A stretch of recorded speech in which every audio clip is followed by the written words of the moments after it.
Ça va bien, je vais vous embrasser. Bah oui, bonne année. avec plaisir.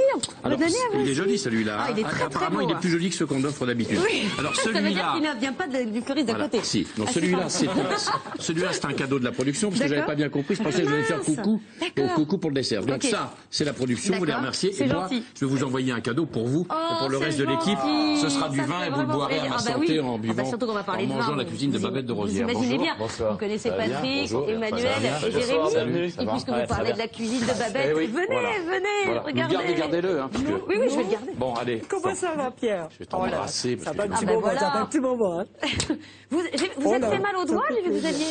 Oui, c'est-à-dire que j'ai voulu râper du parmesan sur les pattes de ma femme et j'ai râpé mon doigt, mais c'est pas grave. C'est pas vrai. Si, ça a glissé, puis je suis C'est pas... très dangereux tout ça. Moi, je me suis brûlée en cuisant mon chapon pendant les vacances. Tout ça est assez passionnant. Mais vous venez nous parler du Sang de la Vigne, la série policière qui marche très très bien sur France 3 et dont vous êtes le héros. Un héros non pas policier, mais œnologue, et qui est très bon pour les enquêtes parce que forcément il a du flair, il a du nez. Oui, il a de la curiosité, et puis il dit toujours que la vérité se trouve au fond du verre, et que c'est le vin, la texture, la tessiture du vin qui tout d'un coup illumine la vérité, éclaire la vérité. Bon, voilà. Et c'est la 4e saison.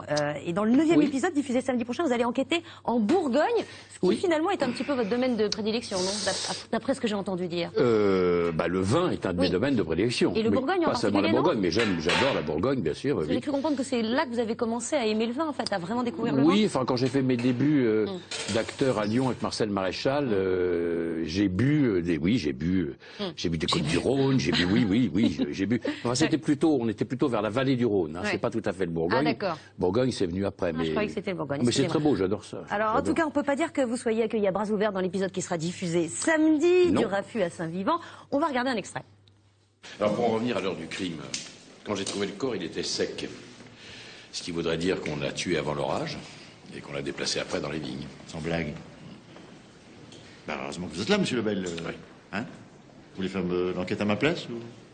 Vous le souhaitez vraiment? Vous savez que je suis pas mauvais, hein. Foutez-moi le camp. Foutez-moi le camp, sinon je vous cale en garde à vue avec vos copains viticulteurs. Oui, vous êtes grognon, quoi. C'est bien ce que je pensais. Vous êtes grognon, quoi. Ouais. Alors, dès qu'on entre dans un château, on est confronté aux histoires de famille, aux rivalités. Est-ce que finalement, c'est pas un lieu extrêmement propice au polar, les châteaux comme ça, de vin? C'est la vigne et le vin qui sont propices. Ah oui, plus que... Oui, parce que c'est mystérieux, le vin. C'est on croit connaître. On boit ça, puis c'est un liquide comme ça. Non, il y a une manière...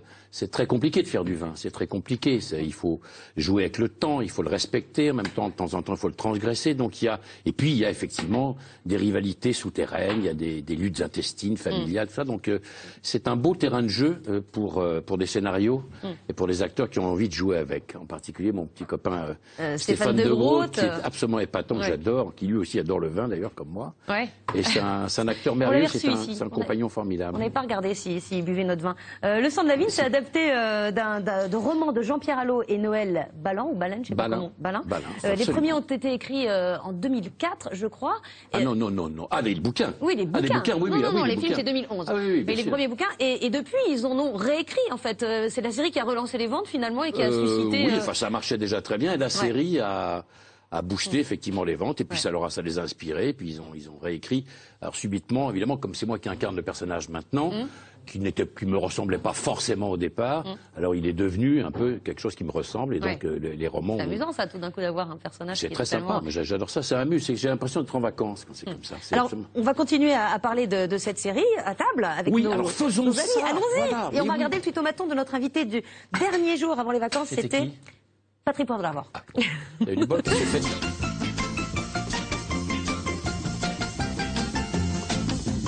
3, 2, 1...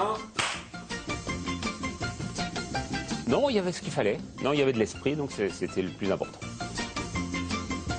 J'ai pris le train sans payer, voilà. Et en me tenant parfois à l'extérieur du train, à l'époque où on le pouvait, lorsque le contrôleur passait. C'est souvent Patrick. C'est-à-dire que quand je hurle Patrick, ça veut dire que je me reproche beaucoup de choses, et pour moi c'est équivalent de crétin, imbécile, voilà. J'en avais un quand j'ai commencé dans ce métier, c'était Alexis Dorgel. J'ai commencé à écrire des chroniques de cinéma il y a assez longtemps sous ce pseudo-là. je m'imbiberai de tout ce qu'elle pense des hommes. Ça, c'est vraiment pour m'en servir après dans les romans et puis dans la vie, tout simplement. Mais ça me passionne d'être dans cette idée-là. J'ai pas de sous, c'est pas grave. Il faut que j'appuie quelque part. Je suis pas satisfait, mais j'appuie quand même.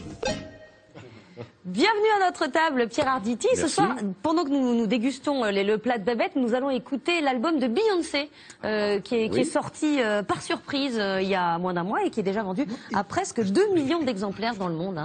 Et qui s'appelle Beyoncé en toute simplicité. Oui, Babette, c'est bien. Babette, vous n'avez pas vu Beyoncé pendant votre petit séjour américain? Non. Alors parlez-nous de votre Je suis allée plat. dans un musée et, Oui. et elle était là. Elle était là. Ah, oui, oui, dans elle le était musée. là, pas elle physiquement, Oui, mais mais enfin, son j'ai vu, personnage. voilà, son personnage, c'était très bien. Alors expliquez à Pierre ce que vous lui avez Oui, préparé. alors c'est une petite soupe de légumes au C'est pistou. un potage qui est en dessous. Voilà. là, Oui, c'est une ça. petite Une fois soupe qu'on aux a- légumes, un petit peu de pistou et puis le feuilleté par-dessus. C'est très simple, beau. c'est bon pour le régime Oui. et puis après les Oui, ça fêtes, ressemble fait un du bien. peu à ce que quoi faisait Bocuse, là, ça, le Oui. Oh là là. potage VGE, mais en Voilà. plus, Mais là, c'est le en potage- plus roboratif. Voilà. Non, Oui. non, Non, non plus, non. oui, Tu vas parce me dire que c'est nous, on a léger, pas ça, tu vas me d'appétit dire. ici. Je peux pas arriver à ça, mais c'est c'est très chaud. brûlant. J'ai déjà pété le doigt, je parle Ah de oui, non, là, péter il faut l'autre. pas se brûler Avec la maintenant. cuillère. Ah oui, Vous avez une grosse mais cuillère. c'est pour prendre la serviette, c'est juste pour pas me La servir. serviette est là. Bon, je vous laisse régler vos problèmes. dire. Jérémy, Voilà. Jérémy, ce soir, qu'est-ce qui je se crois passe que On vous va avez pouvoir pris se de très délecter. bonnes Non, on va notes. faire un atelier dégustation parce que c'est D'accord, ok. compliqué. Bon, bah, je vous laisse faire. Ouais, oui, je pense que Mathieu Noël va se régaler demain. Oui, ça, Oui, il c'est va se sûr. régaler, là. Il va pouvoir y aller. Nous, on va parler d'une émission de télévision au Japon, d'une caméra cachée qui fait fureur. Je ne sais pas si vous vous souvenez, ils sont très forts les Japonais pour les caméras cachées à la télé. En 2013, on s'était quitté sur une caméra cachée dans laquelle on voyait un jeune homme qui arrivait au bureau et qui a eu une drôle de surprise dans le couloir qu'il menait à son bureau. Souvenez-vous. 一体どんな反応を見せてくれるのか。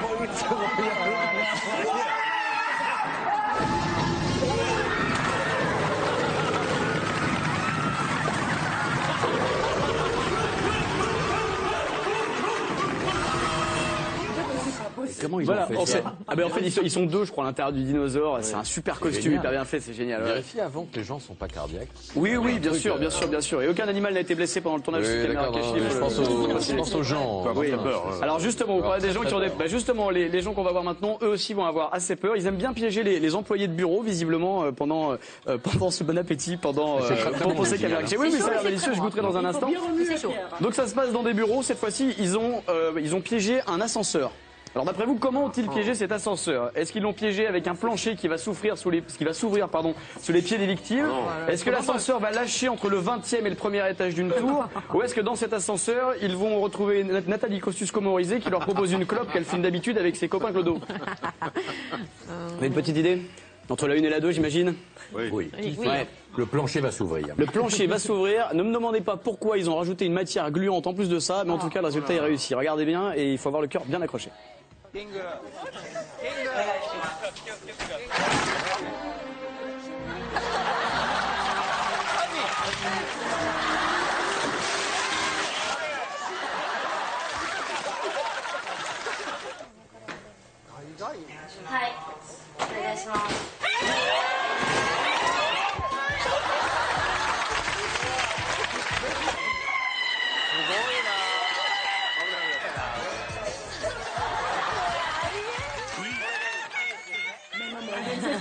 Voilà.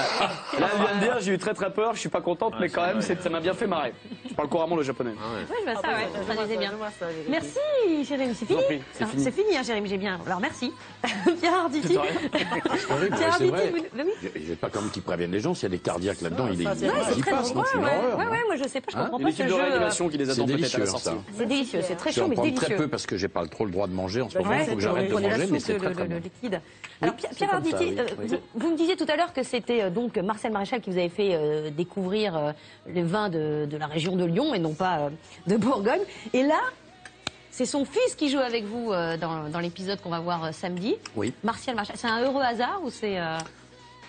Non, c'est pas un heureux hasard. Il a postulé pour un rôle qui pouvait être joué par lui et que je le connaissais. On l'a fait auditionner, il était très bien et ça me faisait un drôle d'effet de voir ce grand gaillard que j'ai pratiquement vu naître jouer avec moi 30 ans plus tard. Quoi. C'est souvent vous qui demandez des guests parce qu'on a vu qu'il y avait donc Stéphane de Groot. Non, je demande rien. On choisit, on cherche.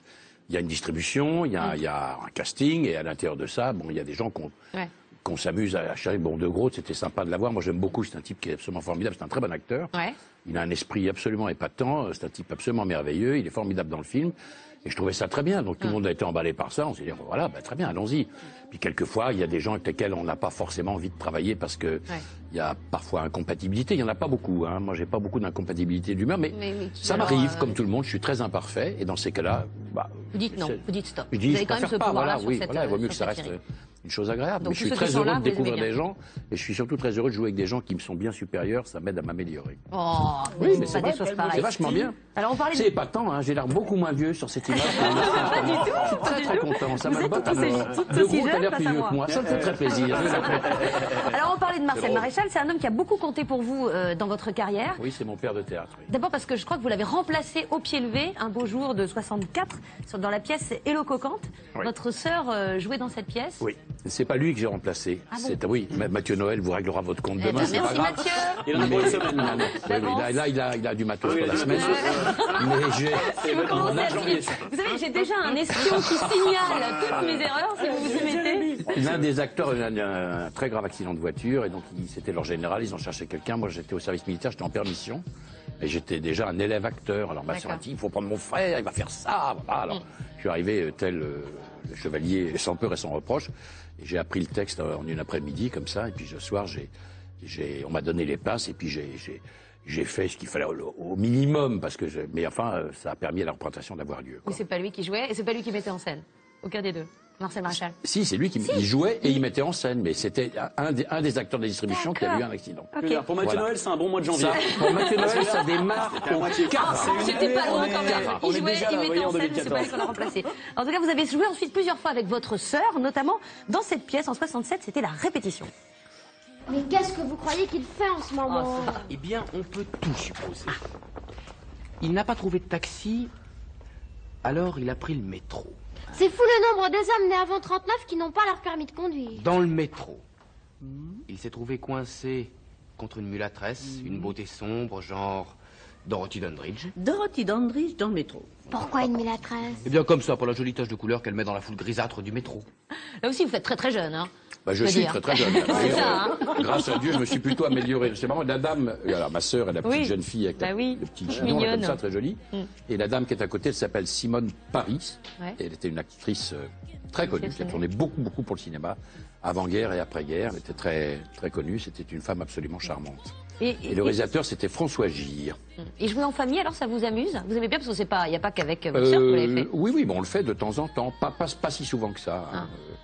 Ni avec ma sœur ou mes demi-sœurs, qui sont aussi actrices. Votre femme. Et avec ma femme, laquelle je joue, mais pas formidablement régulièrement. Parce que, bon, si l'occasion se présente, il n'y a pas de raison de ne pas le faire, mais c'est pas une obligation, parce que sinon ça devient un peu... Voilà. En tout cas, au théâtre, il y a quelqu'un... C'est pas grave. Qu'est-ce qui s'est passé? Patrick s'étouffe. Patrick s'étouffe. C'est bon, Mathieu, c'est bon. C'est bon, ça va être. On a une belle image, là. Demain, ça va être d'enfer. C'est quoi? On va rediffuser l'émission d'aujourd'hui demain. C'est plus simple. Votre émission, quand je peux la regarder, je la regarde quasiment tout le temps. C'est vrai. Oui, donc vous avez tous les c'est un de mes morceaux favoris. Donc je suis en train de vous regarder tous pour voir sans quoi il va pouvoir shooter. Soyez devant le poste demain à 19h.